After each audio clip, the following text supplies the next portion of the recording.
Change. It's constant in the human story, driving us to exceed, to innovate, to make life better. And when change improves lives, it becomes progress. Over the decades, we've helped guide a changing world through new frontiers of economic development, growth, progress, and prosperity. We are a firm foundation, a source of stability and insight, providing analysis and advice, capacity development and lending. And we are partners, unlocking the potential inherent in everyone, unleashing entrepreneurship and strengthening institutions, so everyone thrives. And through the years, we changed, adapting to new realities, to help our members navigate shifting currents. In times of change, we will innovate and lead, and create possibilities for everyone. So that change becomes progress.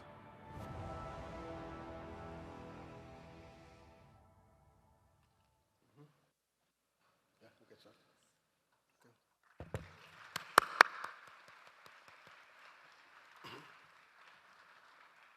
Okay. Let me speak in Portuguese.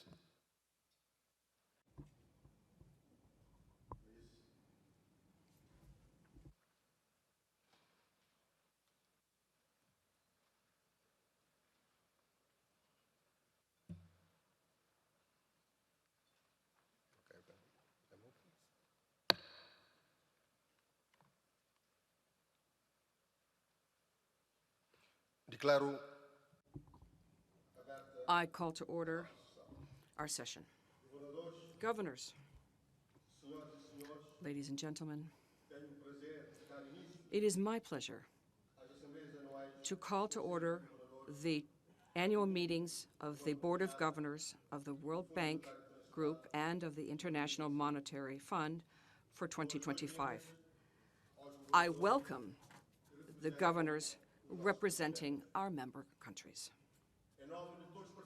On behalf of all participants, I should like to extend, through the Governor of the United States, our deep appreciation to the people of the United States for their warm welcome and gracious hospitality. It is customary in these meetings for the chair to address the governors, and I shall proceed in this way. Thank you.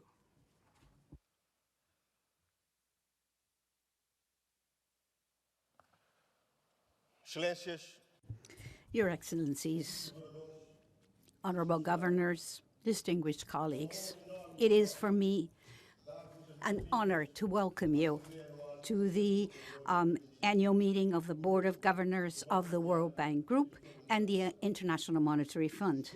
Together, we're stronger. Together, we will make the impossible possible.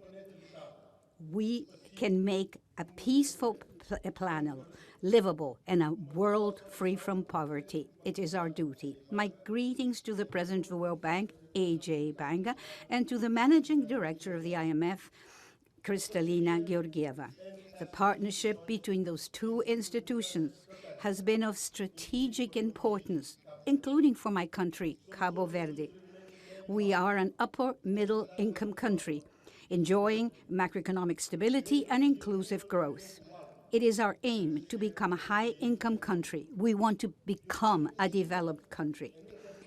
In 1975, when we became independent, it looked impossible. Cabo Verde now has become a country of ambition. We managed to qualify for the World Cup for the very first time, the second smallest country in the world to achieve this feat. Thank you. We demonstrated once again that we may be small, but we can also be ambitious and think big. Yes, anything is possible for our continent as well. Africa has enough resources to build a glorious future. We have energy, water, arable land. We have young people, women, and a diverse climates and ecosystems. It will all come together through good governance and leadership. We will work every day to create employment with dignified jobs and opportunities for everyone while building resilience. In August, a devastating tropical storm swept through the northern islands of Cabo Verde, making it very difficult for the communities there. And I want to express our deepest gratitude to the international community, to the World Bank and the IMF for the strong support. That tragedy highlighted the need for climate governance and the importance of advisory support and broad technical assistance from the fund and the bank to enable us to create stronger buffers to face those emergencies. This underscores the need to invest in resilience so we can be prepared for the next shock and to proactively plan for unforeseen events. For Cabo Verde, as well as for many other nations, economic diversification is need to open growth and to improve resilience against shocks and to create jobs. This is the best way to lift people out of poverty. The road to diversification and economic integration require substantial investment. The World Bank Group, the IMF are working with us, bringing us not only financing, but also knowledge, innovation, cooperation, diversification beyond tourism and agriculture. So we have a greener agriculture that is bluer, that is smarter, a digital economy that's more inclusive. It's not just a growth strategy. It is vital for us to survive. The private sector should be at the center of this transformation. And I wish to commend the World Bank Group for its efforts to unleash the potential of the private equity to create jobs. If growth is to be private sector driven, we will need instruments adapted to our economic and business sector profiles.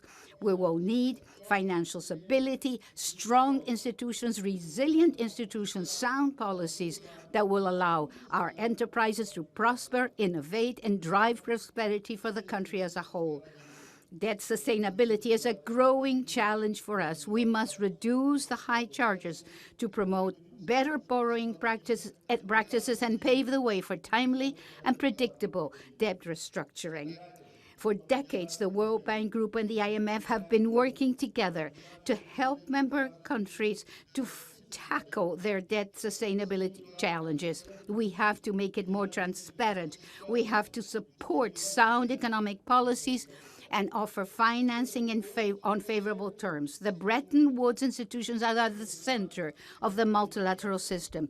It is up to us to help the IMF and the World Bank by resourcing them with capital. This is the only way they can enhance the assistance they provide us with greater scale, speed, and impact. It is our duty because together we're stronger. We're united for a livable, peaceful planet and a world free from poverty. Nobody can be left behind. Come rain or shine, with vision, optimism, and confidence, scaling up our interventions with greater speed and impact will build a better world for all.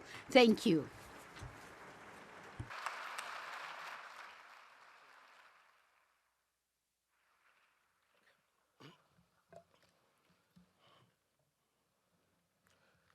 Vou agora dar a palavra ao Presidente. At this time, I would like to call on the President of the World Bank, Mr. Banga, to address the governors. You have the floor, sir.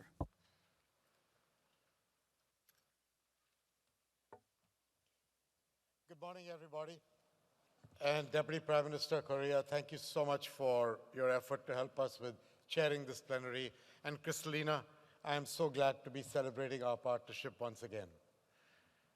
The recent events in Syria and Gaza give us reason to hope that peace is possible wherever conflict exists. The Democratic Republic of Congo, Sudan, Ukraine, Yemen, and beyond are also those that we have to keep an eye on. As we hope for peace, you have to also prepare for it. And in that pursuit, we have convened expert groups to plan for the reconstruction in Gaza and in Ukraine. We're drawing on regional specialists from both the public and private sectors. The Gaza Group started a year ago. Their work is now being actively shared with the partners in the region who are working for the next steps there. Reconstruction is an essential part of our mandate, a service we stand ready to deliver wherever and whenever it's needed and to the best of our ability. But at the same time, as an institution of development, we have got to keep our eye on the idea of conflict prevention. Alongside rebuilding what has been lost, we have to focus on creating the conditions for opportunity, the conditions for stability, because that is what motivates our actions and our decisions today. We are living through one of the most terrifically huge demographic shifts in human history. By 2050, more than 85% of the world's population will live in countries that we call developing today. In just the next 10 to 15 years, 1.2 billion young people will enter the workforce. The estimates we have are they'll be vying for about 400 billion jobs. That's a large gap. The numbers are the numbers. It's the magnitude that we're talking about. So let me express that urgency in a different way. 4 young people will step into the global workforce every second over the next decade. In the time it takes to finish my delivering these remarks, tens of thousands will cross that threshold, full of ambition, full of the desire for opportunity. The pace of population growth is the most staggering in Africa, which will be home to 1 in 4 people by 2050. Between now and then, estimates suggest Zambia will add 700,000 people every year. Mozambique's population will double, while Nigeria will swell by about 130 million people, firmly establishing itself as one of the most populous nations in the world. These young people, their energy, their ideas, they will define the next century. With the right investments, focused not on need, but on opportunity, we can unlock a very powerful engine of global growth for all of us. On the other hand, without purposeful effort, their optimism risks turning into despair, fueling instability, unrest, and mass migration, with implications for every region and every single economy. And that is why, like we did in the prior meetings, the pivot to jobs. Jobs must be the focus, the center of any development, economic or national security strategy. Generating growth, which enables an environment for jobs, that has to be center. So the point is, what do we mean by a job? It can mean working for a company, advancing through it to higher levels, or it can be that you're employed at a small business, but it could also mean that you're starting out on your own as an entrepreneur. I'm losing the in a loose fashion, but the idea is the chance for dignity, the chance for earning. It's more than a paycheck, huh? It's what allows both women and men to pursue their aspirations. It is purpose, it is dignity, it is hope, it is optimism. It is the anchor that holds families steady. It is the glue that keeps societies together. It is the straightest line to stability. And it is the best progress because once you achieve it, it is very hard to reverse.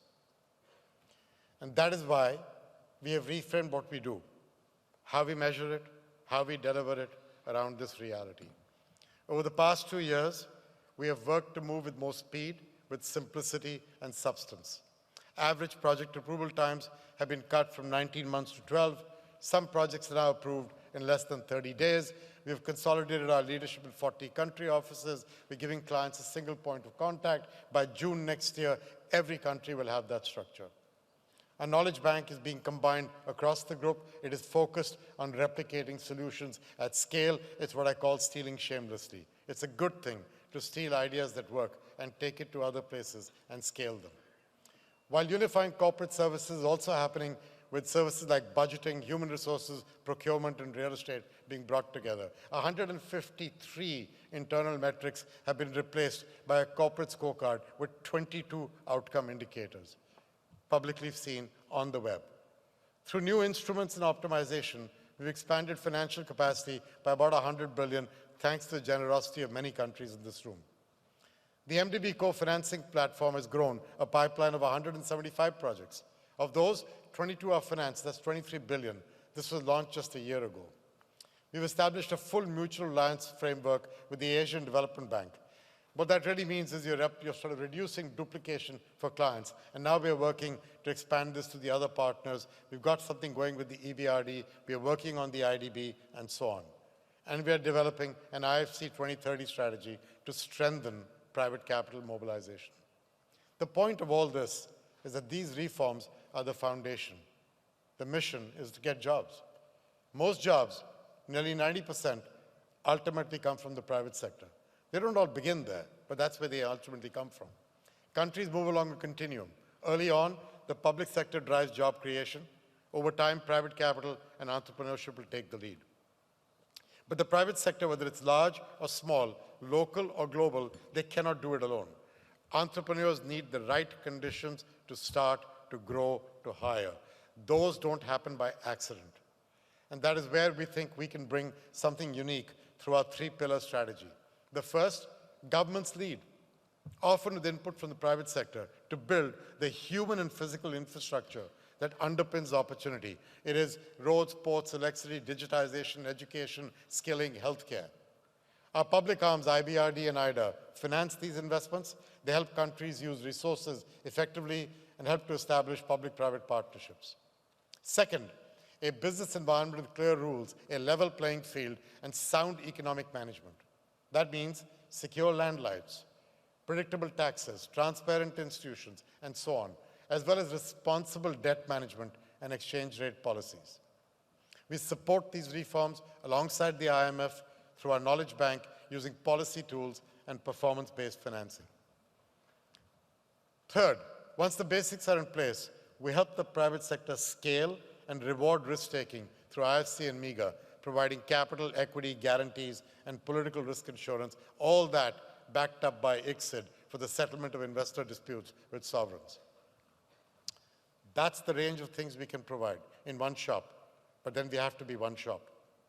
And this continuum of foundation, policy, and capital is how we translate ambition into jobs. It's how we move from potential to paychecks in people's bank accounts. We have identified 5 sectors with the potential to create these jobs in these countries: infrastructure and energy, agribusiness, healthcare, tourism, and value-added manufacturing, including the crucial minerals we all need for our energy and digital transitions. The important thing is these are not aid-dependent sectors. They're engines of growth. They're capable of generating locally relevant jobs without replacing work from developed economies as the principal way of growing. That is not what we're trying to do. Create locally relevant jobs. And they help build the middle class that will fuel tomorrow's global demand, including goods and services from the developed world. Over the past 2 years, we've launched a set of strategic initiatives across many of these sectors I just spoke about. These are not siloed plans. There is a method to the madness. They reinforce one another, and they bring together the full benefit of the World Bank Group alongside our partners, because we're going to have to all work in concert to deliver results at scale. Our electricity strategy focuses on accessibility, affordability, and reliability, while providing and managing emissions responsibly. It powers Mission 300, our effort to connect 300 million Africans to electricity by 2030 with the African Development Bank. Countries have the flexibility to choose what fits their needs, what fits their context, whether they're upgrading a grid or they're installing wind, solar, hydro, gas, and geothermal. We've also begun the work in partnership with the IAEA to offer nuclear support for the first time in decades. The goal is, remember, enough power to drive productivity for people and businesses. We set a goal to help deliver healthcare for 1.5 billion people. This December, we will bring together governments, investors, and innovators at a summit in Tokyo with the government of Japan and the WHO to drive this agenda forward. Indonesia is already leading the way. It's committing to provide every citizen with an annual primary care visit on their birthday. Very simple, but very powerful idea. An approach that could reshape the future of healthcare for 300 million people. Through AgriConnect, which we've just put forward and launched in this annual meeting, we're helping smallholder farmers move from subsistence to surplus. We're building an ecosystem around cooperatives that integrates financing for farmers and SMEs, links producers to markets, and harnesses digital tools like small AI. It's underpinned by a pledge to double our financing to $9 billion a year and mobilize an additional $5 billion from the private sector. And just recently, with our board's help, we are finalizing a minerals and mining strategy to help countries move beyond raw extraction into processing and one-day regional manufacturing so that more value and more jobs stay local. We expect to share this strategy in the coming months and move forward with that as one of the next big initiatives. So how do we make all this real? Our day-to-day life is we begin with a single country partnership framework across the World Bank Group that is developed with the country's leadership and our subject matter experts. So the countries own this. We're trying to make it as simple as possible. It's meant to be 5 pages. I don't mean 5. It could be 6 or 7, but not 50. If the leadership of the country will not read that country partnership framework and understand it and embrace it, and instead give it to someone else to write an executive summary, we should write the executive summary ourselves for them, because we owe it to them. Each framework is a long-term strategic plan that utilizes the full capacity of IDA, IBRD, IFC, MEGA, and ICSID around a focused set of priorities, tailored to that country's unique needs, tailored to its ambitions. So in a country, it might mean an end-to-end mineral value chain.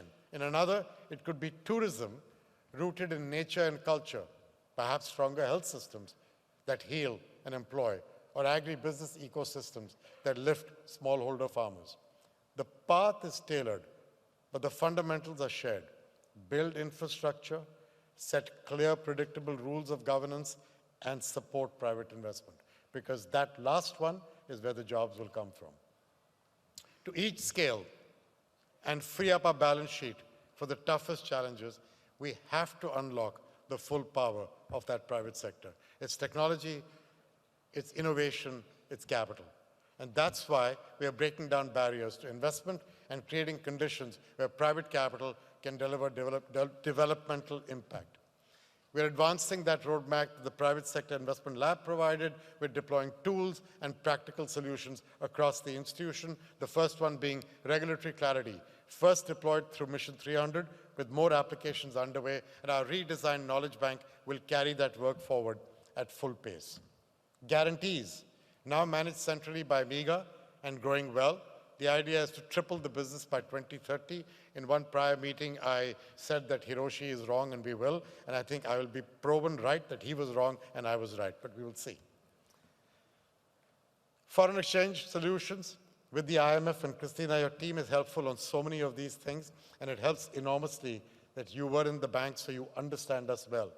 With the IMF, we're developing local capital markets in 20 countries. While the IFC has reached 1/3 of its lending in local currency, the goal is to hit 40% by 2030. Junior equity, again, this is the IFC has done this. We have launched the Frontier Opportunities Fund, seeded by IFC's net income, but it needs additional contributions from philanthropy and governments, but perhaps most transformational, an originate-to-distribute model, bundling assets into investable products to bring institutional capital into emerging markets at scale. And that effort is being led by the former Standard & Poor's CEO, Doug Peterson, who's helping us out with this. And just weeks ago, we completed our first transaction, packaging $500 million of IFC loans into rated securities, strong demand. The next challenge is supply. So we're building a sustained pipeline across the bank and working with partners in the EBRD and other multilateral development banks to see if we can create the right numbers for the institutional investor. Each step lowers risk. It boosts confidence. It helps meet private capital halfway. But capital will not come without a strong foundation from the start. And that is why we have to focus on doing development right. Resilient, fiscally sound, rooted in trust, and built to last. What we call smart development. Many countries today are trying to grow, create jobs, and lift people out of poverty while facing droughts, storms, and floods, often on shaky fiscal ground, eroded by debt, weakened by corruption, or deprived of the resources needed to move forward. Smart development essentially says you build physical resilience and institutional strength as you go along. That's what our clients are asking for. That demand is reshaping our work. You can see the shift in the numbers. Last year, 48% of our financing qualified as having climate co-benefits under the way the shared MDB methodology works, which actually exceeded our own expectations. So within that, resilience made up 43% of the public sector portfolio, up from 1/3 a couple of years ago. Let me take a minute to explain what co-benefit formula is, what the heck is this thing, and why client demand is driving these results. So when we build a road that connects a pharmaceutical manufacturer to a market, it is built of quality to withstand floods and doesn't have to be rebuilt. That is counted. When we build a school or skills incubator with insulation and reflective roofs, so extreme heat or cold doesn't impact learning, that is counted in climate co-benefits. When we help a farmer access drought-resistant seeds and drip irrigation to increase crop yields, profits, and guard against dry periods, that is counted. And if we build a corridor that transports goods via train instead of truck, something we're all working hard to do, for example, in the Lobito corridor, but also other opportunities in Africa, which makes freight move faster and cheaper, that is counted. Smart development is lasting development. The same demand is reshaping our work on institutions and public finance. More countries are asking for help to strengthen core systems. We're trying. We're launching a new generation of public finance reviews. The idea is to help governments redirect spending to high-impact priorities. 14 are completed, 22 more are expected soon. Again, the IMF is very helpful with this. Helping to manage liquidity risks before they escalate. IDA net flows have reached $21 billion in the last fiscal year, up from $12 billion 3 years ago. We're deploying debt for development tools to ease burdens, free up resources. We started with Côte d'Ivoire. Now we have 9 similar transactions in the pipeline, but really, truly, we have an appetite to do more. And we're working very closely with people like the IMF to accelerate debt restructuring under the G20 Common Framework, while also advancing domestic revenue reforms, expanding financing, and supporting liability management. But to me, the most important topic here is we have to keep improving transparency by expanding the data reporting system to all G20 countries. We have to give all parties greater clarity and confidence. You cannot fix something which you don't know the amount of. And as desire grows for tools that build trust, we're responding. Helping governments to fight corruption with data-driven tools, digital IDs linked to assets, better fraud detection, and AI that connects tax, property, and identity data. Over the past decade, we have supported 120 governments in this effort. We are currently working with 26 more to target corruption and illicit financial flows. And because even the best systems need capable stewards, our Knowledge Academy is equipping public servants to lead reform. More than 200 senior officials have already completed training. 6 new tracks are launching in that academy in the coming weeks and months. So now we're beginning to see what's possible. In just 2 years, our annual financing has grown from 107 billion to 119 billion. Private capital mobilization has risen from 47 billion to 67 billion. Total commitments, including private capital mobilization, are now at 186 billion.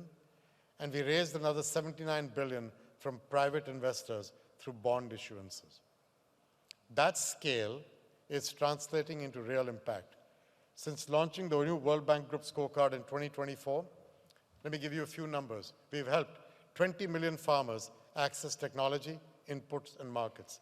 60 million people have been connected to electricity. 70 million people have got an education to develop a skill. And 300 million experience quality health and nutritional services. They're not just larger numbers. What they reflect is clear, sharp focus and a shift in the mindset of all the terrific people in the World Bank Group. It treats development not as charity, but as strategy.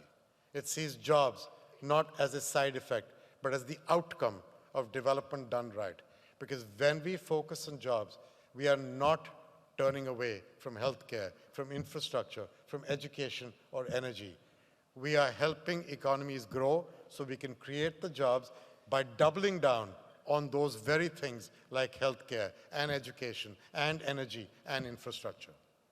A job is what happens when a school leads to a skill, when a road leads to a market, when a clinic keeps someone healthy enough to work, when energy powers a business. That's what a job is. That is how our efforts come together. That is how we turn investment into impact. And that is how we deliver what people most want, what they need the most, and what they deserve the most. A job, a chance, a future, and dignity. Thank you very much.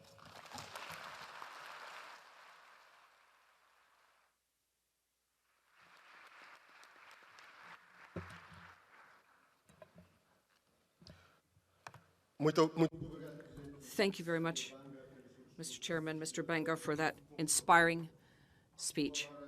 At this time, I would like to call on the Managing Director of the International Monetary Fund, Madam Georgieva, to address the governors. You have the floor, ma'am.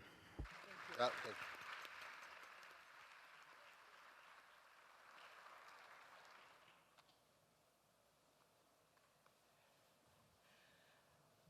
Deputy Prime Minister Olavo Correia, thank you. And may my future travels take me to the beautiful shores of Cabo Verde and the soulful melodies of Cesaria Evora, or perhaps even to a football victory chant.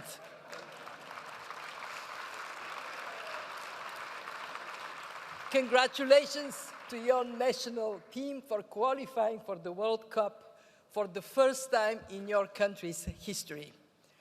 Dear Ajay, I cannot think of a better partner to have at the bank than you. Thank you for your remarks, and thank you for your total and tireless focus on jobs. As you point out, Ajay, the world confronts a great demographic divide. Let's look at the world map. First, we see a set of countries grappling with aging and shrinking populations. Then a group in the middle, and finally, a large section of Africa, parts of the Middle East and Central Asia, where population growth is surging, as is the youthful workforce. All of these countries are our membership. And to all of you, a very warm welcome. And let me state upfront that any analysis I may share with you today reflects the collective wisdom of the IMF's talented and dedicated team coming from 172 countries.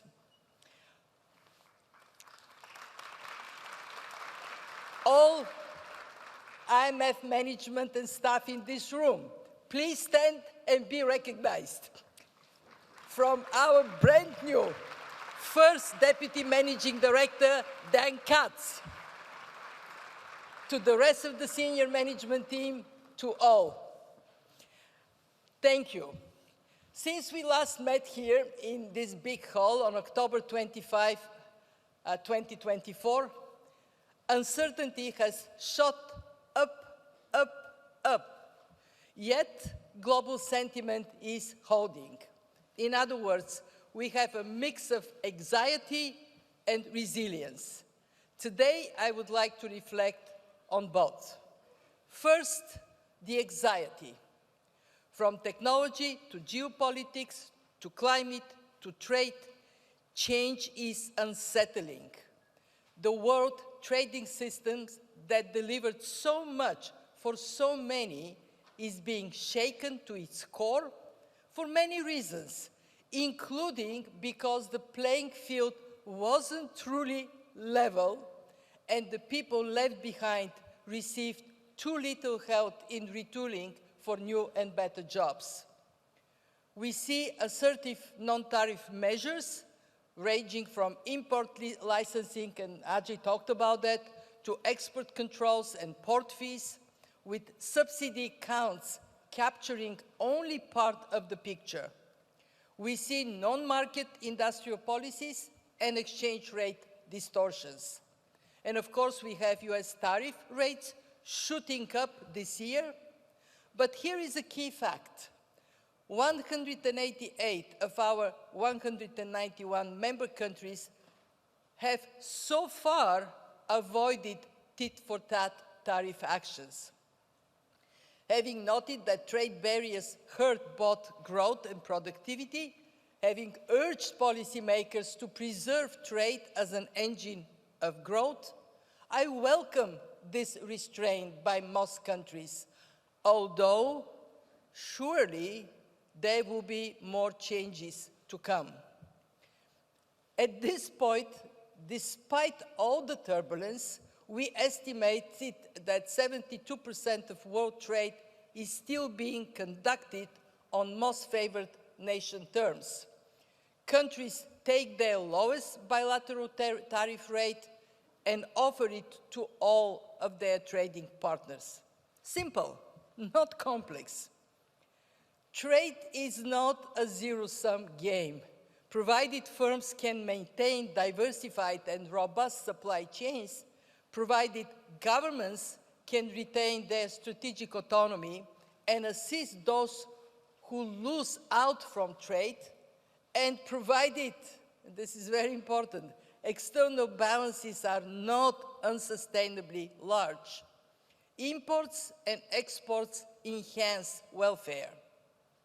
No wonder the current uncertainty around trade policies and the risk of losing trade as an engine of growth are creating anxiety. So let me rotate to resilience. Despite the sweeping policy shifts we have seen this year and defining many expert predictions, the global economy has held reasonably well thus far.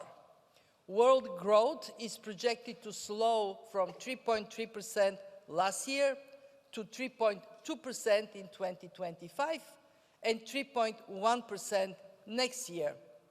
Slower than needed and below what we forecast 1 year ago, but not a dramatic slowdown. One reason for this resilience has been something that Ajay advocates for all the time: private sector adaptability, as seen in the import front-loading, the stock building, and the supply chain strengthening. Years of robust profits have allowed exporters and importers to squeeze margins, cushioning the price impact of higher tariffs on consumers, at least for now. The other reason is more of a double-edged sword. Private sector investment in artificial intelligence, especially in US, is booming. This is propping up US and world growth and delivering supportive financial conditions for all. This is where optimism, in this case about the genuine potential of AI, risks becoming complacency. From the railways to the internet, the history of financial market responses to path-breaking new technologies is a story of overestimation and market correction. Here, for instance, we see a snapshot of the dot-com episode and its impact on growth. The world should embrace AI, but embracing it doesn't mean not being mindful of risk, doesn't mean not managing these risks. So how can we do it? We need strong financial sector oversight, alert to excessive risk-taking and the growing links between banks, non-banks, and crypto, and we need judicious monetary policy. This and other cross-cutting advice punctuate our multilateral surveillance, where our World Economic Outlook, Global Financial Stability Report, and Fiscal Monitor, all released this week, shine light, lower the temperature, and propose a path forward. Our bilateral surveillance, delivered via regular consultations with all our member countries, advanced, emerging, and low income alike, as well as our financial sector assessment programs, distill our multilateral advice into tailored policy recommendations country by country. And I want to stress we cooperate very closely with the World Bank with the work the bank does at the country level. In meeting after meeting this week, I have advised finance ministers and central bank governors not only to mitigate the near-term risks, but also to look beyond them, preserving independent, accountable, and effective institutions, and finding, capturing, and delivering the opportunity that change always brings. We see 3 medium-term objectives.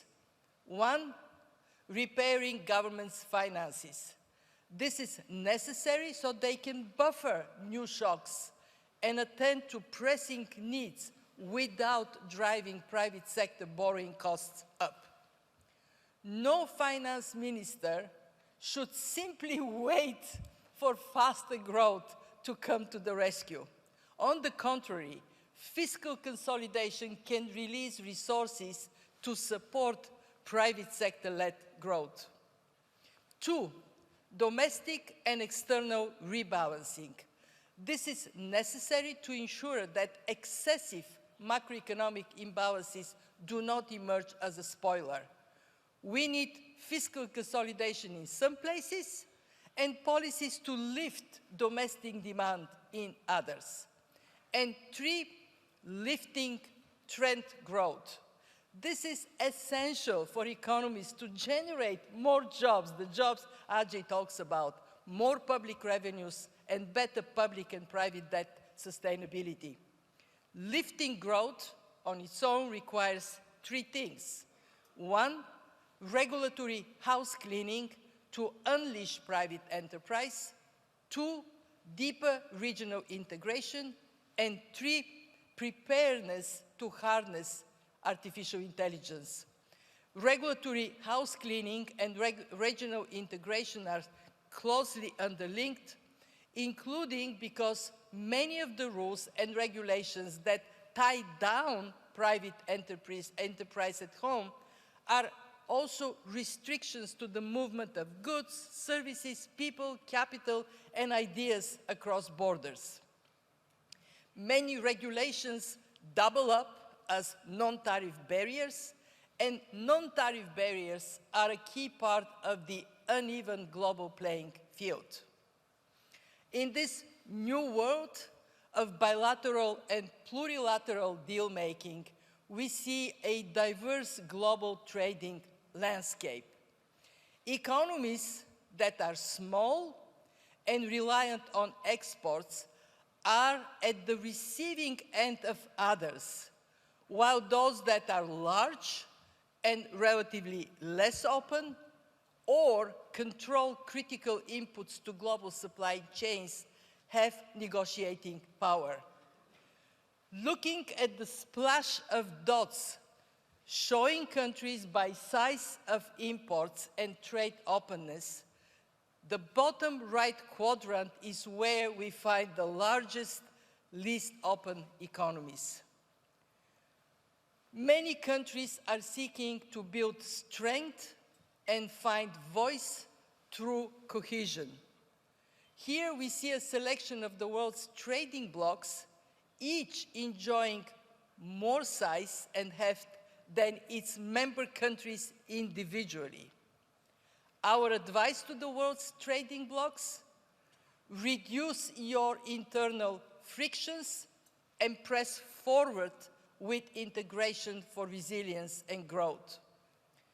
Finally, the other potential accelerator of global productivity growth is artificial intelligence. We at the fund expect real gains, but our estimates are in a wide range, a global productivity growth uplift of between 0.1 and 0.8 percentage points per year. AI will also take away millions of today's jobs and reshape millions others. and policymakers need to help ease the transition. Old professions will fade, new ones will rise, big data specialists, fintech engineers, machine learning experts, and so on. Such churn is not uncommon. Recall how the automobile replaced the horse and buggy, but this time it is happening very fast. The key to maximizing the productivity gains and managing the fallout of AI is preparedness. Our research finds Singapore, the US, and Denmark in the lead, while many others trail, some way behind.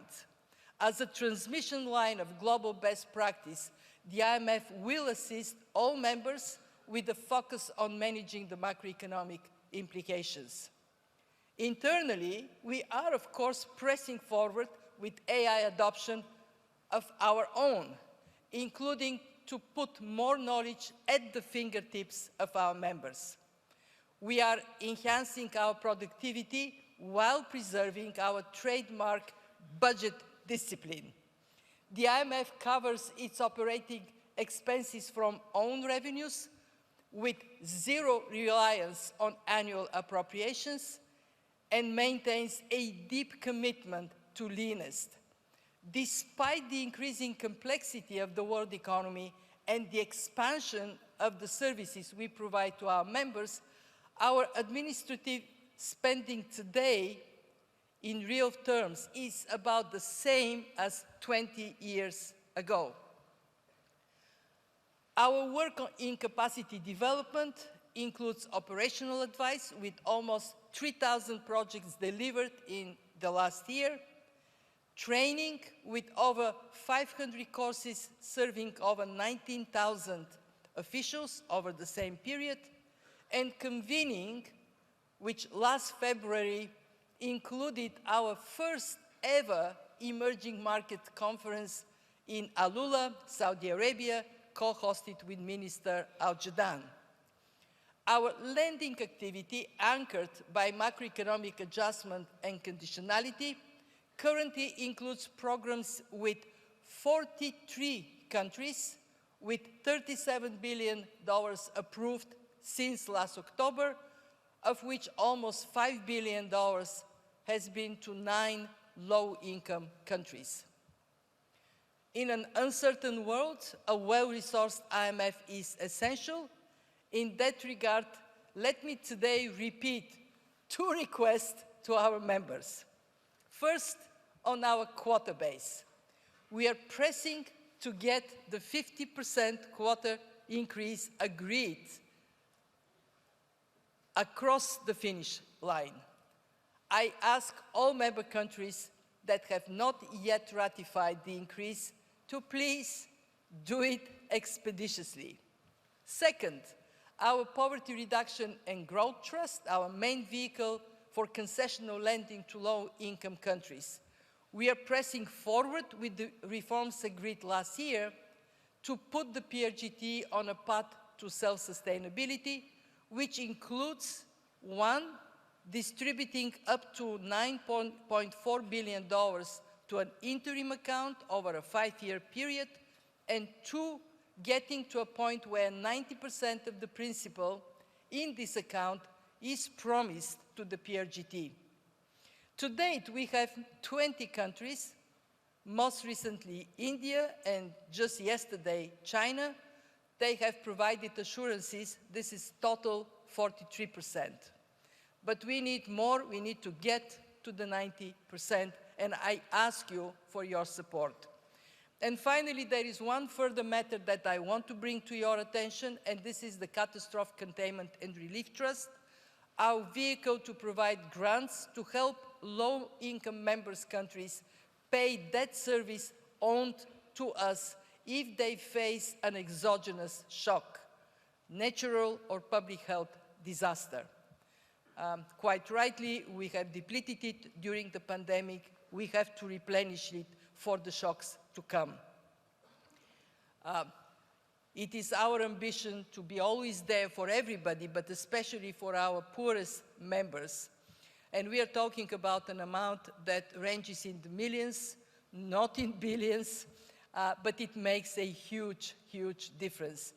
So I hope that in these meetings we will open up discussion and close it expeditiously so we are ready for the next shock to come. Now I'm bringing my presentation to you to an end, and I want to do it somewhat lighter. In March last year, I gave a speech at Cambridge University on the economic possibilities for my grandchildren, in which we animated some famous words from the great John Maynard Keynes. And here we have this synthetic audio again. In the long run, almost anything is possible. And now, 18 months later, please see our new AI avatar of Mr. Keynes sitting in this very hall. 80 years on, I am greatly encouraged, I must confess, by the enduring value of these two institutions. So, congratulations to our 80th anniversary, and no better way to end with a little bit of fun. Yes, there is anxiety that changes bring, but we are optimistic. Let's us feel our spirits lifted by human progress that we have seen and the years to come will surely bring. Thank you.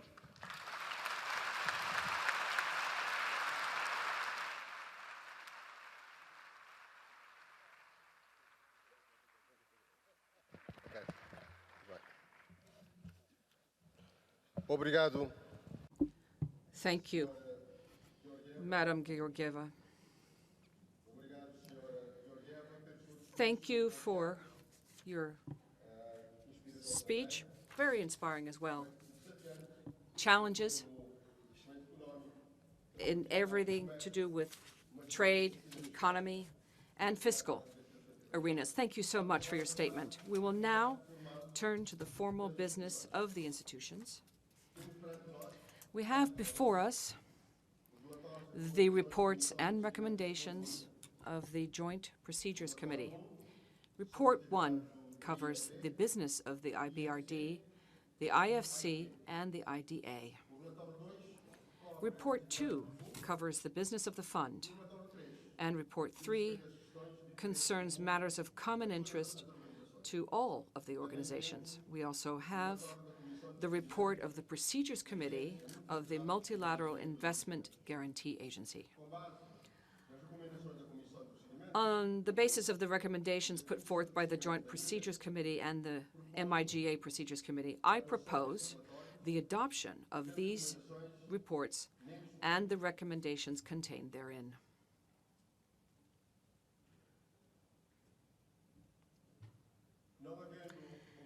As I see no objections, the reports and recommendations are hereby adopted. Turning now to matters related to the International Center for the Settlement of Investment Disputes. I will now give the floor to Mr. Banga as the chair of the Administrative Council of this body to take the floor. You have the floor, sir. Mr. Banga.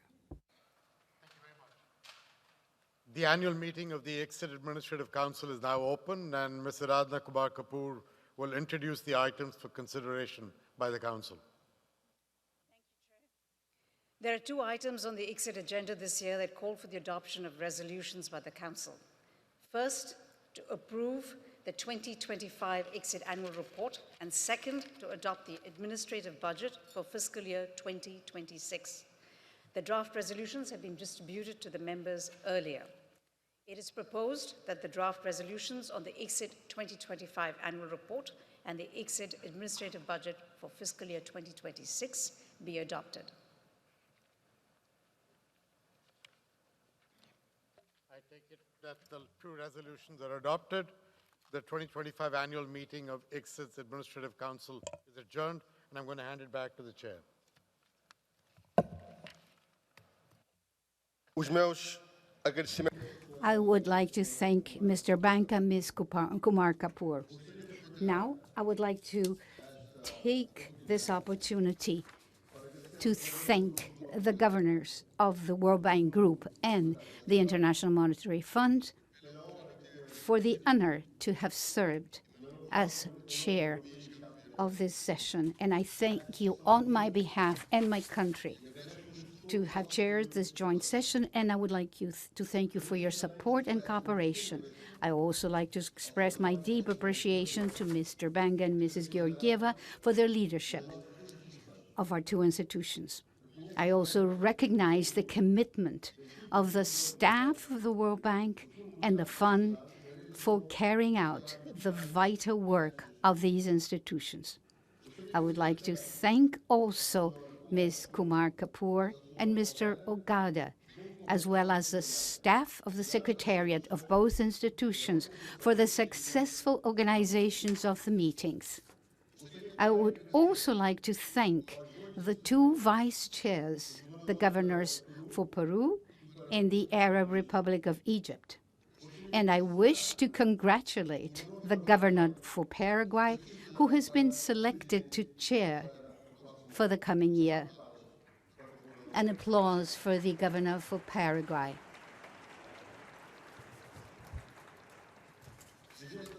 I wish all the governors and delegates a fruitful and productive meeting and a safe journey home after the completion of our work.